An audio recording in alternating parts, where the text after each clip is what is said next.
I would love to start off by asking you more about Renaissance Philanthropy. I think that it's existed almost a year now. Yeah, we started in May of last year. Great. Would love a sense of what how the goals of the organization have kind of evolved in that rough almost year, and where you see yourself heading at the moment, really. Sure, yeah. So the premise of Renaissance Philanthropy is that in the same way that wealthy families supported the Italian Renaissance by backing Michelangelo and Da Vinci, today's philanthropists could be supporting a 21st century Renaissance that is fueled at least in part by advances in science, technology, and innovation. If you look at the 2,000 families with $500 million or more in wealth, their current level of philanthropy is 1.2%. So if you assume that they're doing as well as an index fund, which does roughly 5%. There is room for them to do much more than they are currently doing. So one question we're interested in is, A, why is that? And B, what could be done about that? Well, one common challenge that you see is that people have made their money when they're still professionally active, so they don't have a lot of time to think about their philanthropy. Or they have no interest in supervising a staff that can help them source, evaluate, select, and manage projects and programs. And an insight from behavioral science is if you want someone to do something, make it as easy as possible. And so one model that we've been exploring is to build the following three legs of a stool. One is a thesis that is a goal that would get philanthropists excited, and a description of the role that philanthropy can play in making that happen, number one. Number two, someone who can provide the intellectual leadership for that fund. And then number three, at least one anchor donor. And so in the same way that someone who is serving as an LP doesn't have to do due diligence on 200 seed stage startup opportunities, the philanthropist can say, I am generally interested in this area, and I have confidence that the person who is leading this fund is going to do a good job picking projects that are aligned with that goal. And so if not for one of those funds, what kinds of options do philanthropists on the financial scale you're thinking about have? I could imagine like the historic path was go donate a building to an R1. Yeah. So they could say, I would like to have my name on a building, or I would like to increase the endowment of the university that I attend, or I'm Bill Gates and I'm going to create an organization that has a staff of 2,000 that is devoted to turning my wealth into advances in global health and global development. And so the kinds of options that you've seen traction with at Renphil now, those look very different from building buildings there. So an example would be that we are running a program at the intersection of AI and fundamental mathematics that builds on a focused research organization that we helped raise money for called Lean, which is in the field of automated theorem proving. And so in this case, the philanthropist had to agree to the budget and the thesis, and we are taking responsibility for sourcing, evaluating, selecting, and managing a portfolio of projects that is aimed at using advances in AI to advance fundamental mathematics. Yeah. So this works out for the philanthropist because they do not want to have a large staff. Yeah, and I'm incredibly excited about this particular program, and I would love to have you briefly mention what a focused research organization is. But first, I also want to say, for those of you who have not come across Lean, this is getting a lot of traction and a lot of interest, partly because some mathematicians are very interested in it, but also for those of you who are in software, you should think of this as being able to do for proofs what open source and Git have been able to do for math. You could take a theorem, decompose it into a bunch of checkpoints, have people independently generate proofs for these various checkpoints, and then combine them all back together into one unified thing where each individual lemma that has been proven could be then used in other systems. I think this is incredibly And people are exciting. also using it for hardware and software security as well. So yes. In addition to like proving, including theorems, people on this stage, it is valuable in other contexts as well. Yeah, but back to focused research organizations. Yeah, so this is an idea that two early career scientists had, Adam Marblestone and Sam Rodriguez. They were both had been alumni of Ed Boyden's lab, who's a professor at MIT. Ed sent me an email, said, I think you should talk to these folks. I was working for Eric Schmidt at the time. And so Eric got behind this idea. So these are time-bound research nonprofits with a CEO. So they have the unity of purpose that you would expect to see with a well-run deep tech startup, but because they're philanthropically funded, they have the ability to work on projects that would be difficult to monetize. So for a good example, since we're talking about public goods, is if you went to a VC and said, give me $50 million, I'm going to produce a high quality data set, and then I'm going to put the data set in the public domain, that would be a very short meeting because the VC might ask, how am I going to get my money back if you're giving away the intellectual property? So we now have 8 of these that have been supported through Convergent Research. I'm the chair of Convergent Research. Adam is the CEO. We have the first one that is in the UK, and ARIA, which is the UK equivalent of DARPA, is working with Convergent Research to fund some more in the UK. And what I think is interesting is that the mere existence of the model is increasing the level of ambition of the research community, because prior to this, very few researchers were asking themselves, what would I do as the CEO of a $50 million research nonprofit? Because that seemed like an unlikely outcome. It would be like if I said, Evan, I'm going to spend the next 3 months figuring out what I would do if I won the lotto. You would question whether that was a good use of my time. Or maybe the question, what would you do if you could make the president make one phone call? Yes, exactly. Which, for those who have met Tom, is a question that he was consistently asking everyone. And it's a great thought experiment, but it's also, I think, it has an interesting mixing between how creative are you and how ambitious are your goals, and also how well do you understand the executive branch and what the executive branch can do, which is meaningfully different now than I think it was a couple of years ago. Yes. So I have a question for you, which is the way in which I am supporting public goods is a very normie trad way of supporting public goods, which is I'm talking to philanthropists and foundations, but this community is coming up with novel and more decentralized ways of supporting public goods, which I fully support. But I'm interested in your take about how that's going, number one, and number two, what experiments you think we should be trying next. So I might invert those questions a little bit. In terms of how it's going, I've become slightly disconnected because the types of public goods I'm looking at are different. And so maybe I'll go into some of the things that I think would be exciting to try.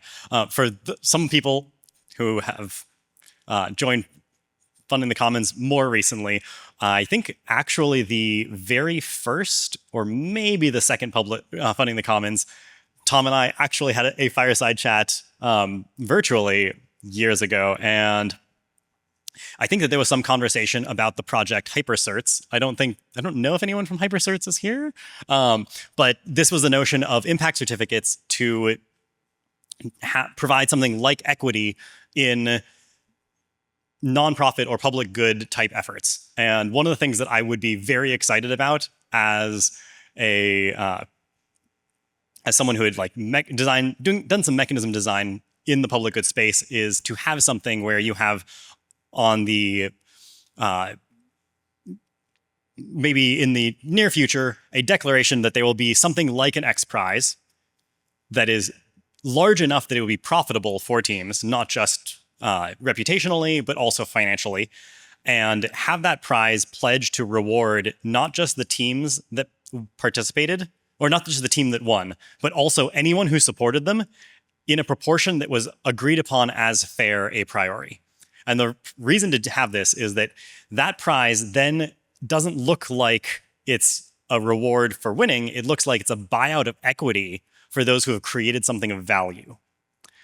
And what this does is essentially turns that any pre-agreement into something that looks like equity that you can sell to finance the venture and causally de-risk the creation of this thing. A lot of X Prize teams don't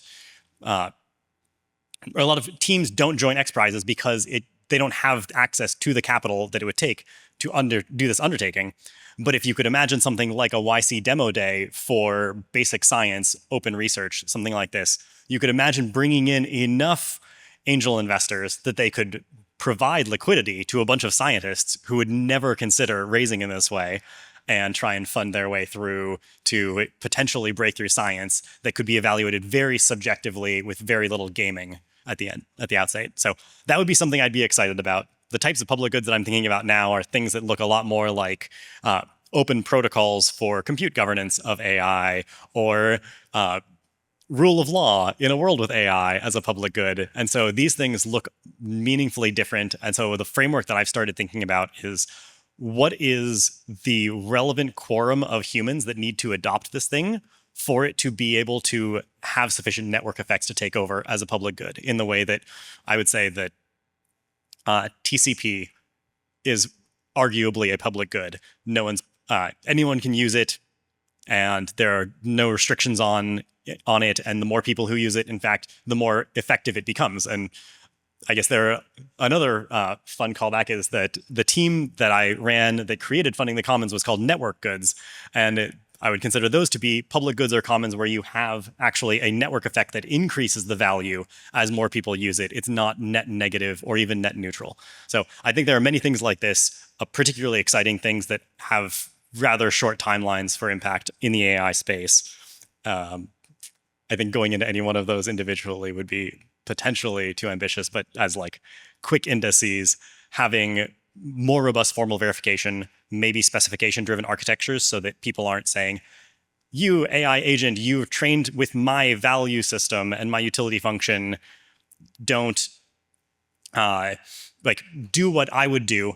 I think having a system that's rather based on rules and laws and is more of constraints rather than optimizations to get what you want, I think that would be a real tools that do that, and architectures that do that would be a really good public good. And then also having systems that are more focused on having a protocol where if everyone agreed, yeah, we don't want to do AI training runs that are over this size or that have these properties, being able to make that a software update rather than a hardware update, especially not a hardware update that would be encumbered by IP. I think that would be really exciting. And I've actually started talking to some people about road mapping a focused research organization on what it would take to make that hardware. That's great. Well, one type of public good that I'm interested in is, if you look at the areas where we have made progress in applying, either advancing the state of the art of AI or applying AI and machine learning to some particular problem, it's often the case that we have, number one, a well-defined problem, number two, a large, high-quality data set, a benchmark for evaluating progress, and a leaderboard. And this is the common task framework. Yeah. So a canonical example of that is that the reason that we made progress on protein folding and protein structure prediction is the problem was, if you know amino acid sequence, what is the protein structure? Structural biologists had been contributing to the protein data bank since 1981. So there were 230,000 protein structures that were freely available. And there was a metric, the critical assessment of protein structure prediction. So presumably we don't want to have to wait for 45 years to do this in other scientific domains. So how could you think about these novel mechanisms for funding public goods that would accelerate the development of an open data set? It's a very hard question. Do you have preliminary thoughts? Well, again, I'm sort of doing the normie thing of talking to philanthropists and foundations to get them interested. I mean, I do think one possibility that you have in some areas of science is that you can dramatically lower the cost of generating the data. So, arguably one of the most important parts of the Human Genome Project was a program run by an NIH employee, Jeffrey Schloss, and it was called the $1,000 Genome. And since then, we've gotten whizzing past that goal, and we're now rapidly approaching $100. So the big impact of the Human Genome Project was we went from $100 million to $100. So there are opportunities to dramatically lower the cost of generating the data using things like screen pooling and multiplexing. Do you think that there are, I guess, taking a tiling tree approach, you could make generating the data cheaper. You could try to pay to open the data. You could try to make ways or find ways to require less data.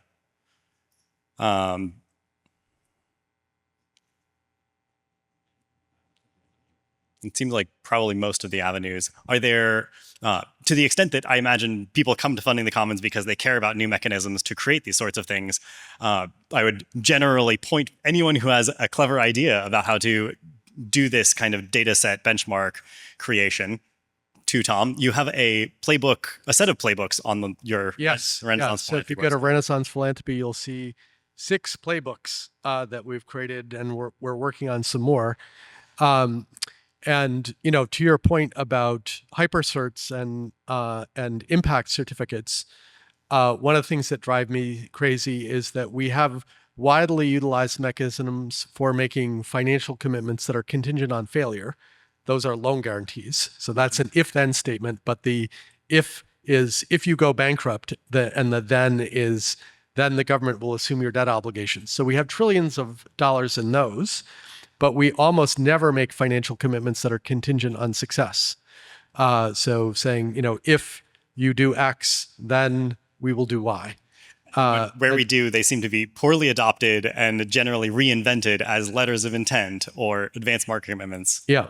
So ideally what we would have is a marketplace for outcomes that has 3 types of participants: the entity that's willing to pay, the teams who believe that they can achieve that goal, and the investors who are backing those teams. Yeah. And I think we're almost out of time. As the founder of this community, any last words of wisdom? I think that I'd probably point to the fact that there